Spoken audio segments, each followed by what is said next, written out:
Video आप लोगों से अगर क्लिक हो चुका है तो आप इस वीडियो को पूरा ज़रूर देखिएगा। आप लोगों को इसमें बहुत महत्वपूर्ण जानकारियाँ प्राप्त होने वाली है। तो चलिए, मैं हूँ आशा कश्यप और स्वागत है आप सभी का हमारे यूट्यूब चैनल में। आई होप आप सभी अच्छे होंगे और मस्त होंगे। तो आज हम लोग ज्योग्राफी का मोस्ट 20 जो एमसीक्यू क्वेश्चन होते हैं वो हम लोग जानेंगे ज्योग्राफी का, ठीक है। और ये जो अलग अलग एग्ज़ामों में, कम्पिटिटिव एग्ज़ाम या फिर जो क्लास क्लास वगैरह में जो एग्ज़ाम में जो पूछे जाते हैं क्वेश्चन, वैसे क्वेश्चन हैं ज्योग्राफी से रिलेटेड। तो आप लोग ज़रूर इसको देखिएगा और अगर वीडियो अच्छा लगे तो अपने दोस्तों के साथ भी साझा कीजिएगा ताकि उन लोगों को भी हेल्प हो सके। तो आप लोग अक्सर देखते होंगे कि कम्पिटिटिव एग्ज़ाम में क्वेश्चन किस प्रकार से पूछे जाते हैं, तो वैसा ही कुछ क्वेश्चंस हैं। टॉप 20 क्वेश्चन है और अगर आप लोगों को वीडियो अच्छा लगेगा तो मैं ये जो क्वेश्चन का सिलसिला है एमसीक्यू का वो मैं जारी रखूँगी। ठीक है, तो चलिए वीडियो को स्टार्ट करते हैं। और अगर आप हमारे चैनल पर नए हैं तो प्लीज़ चैनल को सब्सक्राइब कर लें और वीडियो को लाइक और सब्सक्राइब ज़रूर कर लें। तो चलिए जानते हैं क्या हमारा पहला क्वेश्चन, भारत की सबसे लंबी नदी कौन-सी है? तो ये हमारा पहला क्वेश्चन है। तो भारत की सबसे लंबी नदी कौन-सी है? तो भारत की सबसे लंबी नदी जो है वो क्या है? तो गंगा है। तो कौन-सा है? तो गंगा हो जाएगा, ठीक है। आगे है आगे है अगला क्वेश्चन है दूसरा, नर्मदा नदी किस दिशा में बहती है? तो नर्मदा नदी जो है जो भारत की कौन सी, तो भारत की 2 प्रमुख नदी जो है वो अपना जल जो है वो जाके कहाँ गिराती है? तो अरब सागर में गिराती है। भारत की 2 प्रमुख नदी कौन-कौन सा है? एक नर्मदा हो गया और एक ताप्ती नदी होती है। तो वही पूछ रहा है कि नर्मदा नदी किस दिशा में बहती है? तो ये पूरब की ओर से आती है और ये जाके पश्चिम में बहती है। पश्चिम साइड में क्या है? तो अरब सागर है, वहीं पे अपना जल को ये गिराती है। ठीक है, तो याद रखिएगा कि नर्मदा और ताप्ती भारत की 2 प्रमुख नदियां हैं जो अपना जल अरब सागर में गिराती है। अगला क्वेश्चन है, ताप्ती नदी किस सागर में गिरती है? देखिए, अगला क्वेश्चन वही आ गया कि ताप्ती नदी, अभी हम लोगों ने ताप्ती नदी के बारे में जाना था। तो ताप्ती नदी किस सागर में गिरती है? तो ताप्ती नदी कौन से सागर में गिरती है? तो वो हो गया अरब सागर, ठीक है। ताप्ती नदी और नर्मदा नदी, ठीक है। अगला क्वेश्चन है हमारा, भारत का सबसे दक्षिणी बिंदु कौन सा है? सबसे दक्षिणी बिंदु पूछ रहा है, ठीक है। तो भारत का जो सबसे दक्षिणी बिंदु है वो हमारा इंदिरा पॉइंट हो जाता है, ठीक है। भारत का सबसे दक्षिणी बिंदु। और अगर पूछे कि भारत का लैंड वाला, यानी कि जो भारत का जो मुख्य भूमि है, मुख्य भूमि का दक्षिणी दक्षिणी बिंदु क्या है? मुख्य भूमि का, ठीक है। तो हमारा हो जाएगा कन्याकुमारी, ठीक है। अगर भूमि का सिर्फ पूछे तो मुख्य भूमि का। लेकिन इसमें पूछा है कि सबसे दक्षिणतम पॉइंट कौन सा है, यानी कि सबसे दक्षिण दक्षिण वाला जो बिंदु है वो कौन सा है? तो हमारा हो जाएगा इंदिरा पॉइंट, ठीक है। अगला क्वेश्चन हमारा, भारत और श्रीलंका के बीच कौन सी जल संधि है? अब भारत और जो श्रीलंका है उसके बीच में कौन सा जल संधि हुआ है? तो वो कौन सा जल संधि हुआ है? तो पाक जल डमरू मध्य हुआ है, ठीक है। तो पाक जल डमरू मध्य याद रखिएगा, बहुत ज़्यादा इंपॉर्टेंट क्वेश्चन है। अगला क्वेश्चन है हमारा, अगला क्वेश्चन है, भारत में कर्क रेखा कितने राज्यों से होकर गुजरती है? तो भारत में जो कर्क रेखा है वो कौन कौन से राज्य या फिर कितने राज्य से होकर गुजरती है? आप लोगों का क्वेश्चन ये रहा, मैं क्वेश्चन छोड़ के जा रही हूँ कि भारत में जो कर्क रेखा है वो किन किन राज्यों से होकर गुजरती है, ठीक है। तो ये आप लोग कमेंट बॉक्स में इसका आंसर दीजिएगा। यहाँ पे हो जाएगा इसका आंसर 8, ठीक है। 8 राज्यों से होकर गुजरती है। आप लोगों को अगर हिंट चाहिए तो एक आता है, मित्र पर गमछा झार, ठीक है। मित्र पर गमछा झार, ठीक है, झार। तो ये हो गया आप लोगों को हिंट, ठीक है। आप लोगों का हिंट, मित्र पर गमछा झार, आप लोग इससे कर लीजिएगा। इससे 8 राज्य आप लोगों का निकल जाएगा। अगला क्वेश्चन हम लोगों का है, अगला क्वेश्चन है 7वां क्वेश्चन, कर्क रेखा भारत के किस राज्य से नहीं गुजरती है? किस राज्य से नहीं गुजरती है?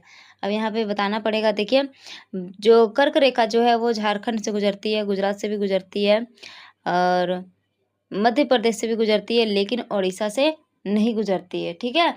तो यहाँ पे उसका आंसर हो जाएगा उड़ीसा, ठीक है। अगला क्वेश्चन है हमारा, आप लोग कमेंट बॉक्स में आंसर जरूर दीजिएगा, कर्क रेखा किन किन राज्यों से होकर गुजरती है, ठीक है। आगे है 8वां, चिल्का झील किस राज्य में है, यानी कि चिल्का झील जो है वो किस राज्य में स्थित है। ये जो है वो सबसे खारे जल वाला झील है, ठीक है। भारत का सबसे खारा जल वाला जो झील है वो कौन सा है, तो चिल्का झील है। तो यहाँ से 2 क्वेश्चन निकल गया कि खारे जल का झील किसे कहा जाता है, तो उसको किसको कहा जाता है, तो चिल्का झील को कहा जाता है, ठीक है। तो इसका उत्तर हो जाएगा ओडिशा। तो ये कहाँ पे स्थित है, तो ओडिशा राज्य में ये स्थित है। अगला क्वेश्चन हमारा है, सांभर झील किस राज्य में स्थित है, सांभर झील किस राज्य में स्थित है, तो क्या हो जाएगा हमारा आंसर, तो सांभर झील जो है वो राजस्थान में स्थित है। अगला क्वेश्चन है लोकटक झील किस राज्य में स्थित है, तो लोकटक झील जो है वो मणिपुर में स्थित है, ठीक है। जल्दी जल्दी हम लोग आगे बढ़ते हैं। आगे क्या है, 11वां क्वेश्चन है, वुलर झील कहाँ स्थित है, वुलर झील जो है वो कहाँ पे स्थित है, तो ये जम्मू कश्मीर में स्थित है। अगला क्वेश्चन है भारत की सबसे बड़ी खारे पानी की झील कौन सी है। अभी मैं बताई थी कि चिल्का झील जो है वो खारे पानी का झील है, तो भारत की सबसे बड़ी खारे पानी की झील कौन सी है, तो हमारा आंसर हो जाएगा चिल्का झील, ठीक है। अगला क्वेश्चन हम लोग जानते हैं, अगला क्वेश्चन क्या है, 13वां क्वेश्चन क्या है, सुंदरवन डेल्टा मुख्यतः किस नदी तंत्र से बना है, तो सुंदरवन डेल्टा जो है मुख्य रूप से गंगा और ब्रह्मपुत्र नदियों के जो अवसाद हैं उसके माध्यम से ये बना है मुख्य रूप से। बाकी और भी नदियों का भूमिका है इसमें, लेकिन जो मुख्य जो इसका योगदान है वो गंगा और ब्रह्मपुत्र का ही है, ठीक है। अगला क्वेश्चन है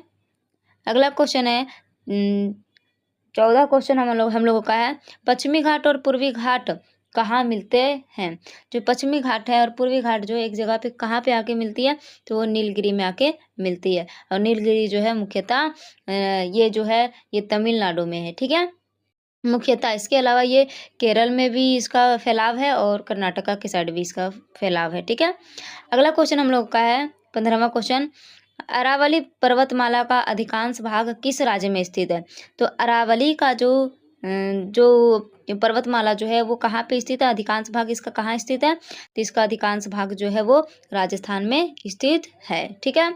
अगला क्वेश्चन हम लोगों का राजस्थान में स्थित है। एक क्वेश्चन यहाँ से और बन सकता है कि भारत की सबसे प्राचीनतम पर्वतमाला कौन सी है, तो वो आंसर हो जाएगा हम लोगों का अरावली, ठीक है। सबसे प्राचीनतम पर्वतमाला है, ठीक है।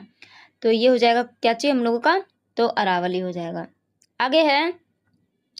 आगे 16वां क्वेश्चन है, नीलगिरी पहाड़ियाँ मुख्यतः किस राज्य में स्थित है। अभी मैं बताई कि नीलगिरी पहाड़ी जो है मुख्यतः तमिलनाडु में स्थित है। इसके अलावा ये केरल और कर्नाटका में भी इसका विस्तार है, ठीक है। तो ये मुख्यतः जो है वो तमिलनाडु में स्थित है, ठीक है। तो साइड से मैं कुछ बताते जा रही हूँ, तो आप लोग ध्यान से जरूर सुनिएगा और हो सके तो नोट भी कर लीजिएगा, ठीक है। आगे है, सतपुड़ा पर्वतमाला के दक्षिण में कौन सी नदी बहती है, तो सतपुड़ा के जो पश्चिम में जो बहती है, दक्षिण में जो बहती है वो नर्मदा बहती है, ठीक है। नर्मदा नदी बहती है, ठीक है। ये अमरकंटक से निकलती है जो मध्य प्रदेश में है, ठीक है। तो ये नर्मदा नदी है, ठीक है। इसका उत्तर आगे है 18वां क्वेश्चन है, भारत का सबसे ऊंचा पर्वत शिखर कौन सा है, तो भारत का पूछ रहा है, इसमें विश्व का नहीं पूछ रहा है, ध्यान से सुनिएगा क्वेश्चन। भारत का सबसे ऊंचा पर्वत शिखर कौन सा है, तो भारत का जो सबसे ऊंचा पर्वत शिखर है वो कंचनजंगा है, ठीक है। कंचनजंगा ये भारत का सबसे ऊंचा पर्वत है, ठीक है। ये जो है वो सिक्किम में स्थित है, सिक्किम में ये भारत का अपना सबसे ऊंचा पर्वत शिखर है। इसके अलावा ये जो है कंचनजंगा वो विश्व में तीसरे स्थान पे आता है, पूरे विश्व में तीसरे स्थान पे आता है। और पहला स्थान में जो विश्व में है वो माउंट एवरेस्ट है, और दूसरा स्थान जो है वो K2 है, जिसको गॉडविन ऑस्टिन के नाम से या जाना जाता है, ठीक है, K2 को। आगे है, तो इसमें हम लोग 2 से 3 क्वेश्चन इससे आराम से बन सकता है। आगे है 19वां क्वेश्चन है, कंचनजंगा किस राज्य में स्थित है, तो अभी मैं बता चुकी हूँ कि कंचनजंगा जो है वो सिक्किम में स्थित है। अगला क्वेश्चन है 20वां क्वेश्चन हमारा है, लास्ट क्वेश्चन है, भारत का सबसे ऊंचा जलप्रपातों में से एक जोग जलप्रपात भी है जो किस नदी पर स्थित है। जोग एक जलप्रपात है जो भारत का एक प्रमुख जलप्रपात है, वो किस नदी पर स्थित है वो पूछा जा रहा है। तो इसका उत्तर हो जाएगा श्रावती नदी, ठीक है, श्रावती नदी। और ये कहाँ पे स्थित है, तो कर्नाटक में ये स्थित है। श्रावती नदी कहाँ पे, तो कर्नाटक में स्थित है। तो ये हमारा हो गया 20 मोस्ट इम्पॉर्टेंट क्वेश्चन एमसीक्यू जो हर एग्जाम में आप लोगों को देखने को मिल जाएगा, ठीक है। तो अगर ये आप लोगों को अच्छा लगा और इस पे लाइक और कमेंट्स अगर 100 लाइक्स आ गए तो मैं आगे का कंटिन्यू करूँगी इसी वीडियो को बनाने का, ठीक है। इसके आगे और भी बहुत सारा क्वेश्चन है, मैं अलग अलग क्वेश्चन को लेकर आऊँगी। तो चलिए अभी के लिए इतना ही। अगर वीडियो अच्छा लगा हो तो प्लीज़ वीडियो को लाइक कर दे और चैनल को सब्सक्राइब जरूर कर ले, ठीक है। तो मिलते हैं नेक्स्ट वीडियो में। धन्यवाद।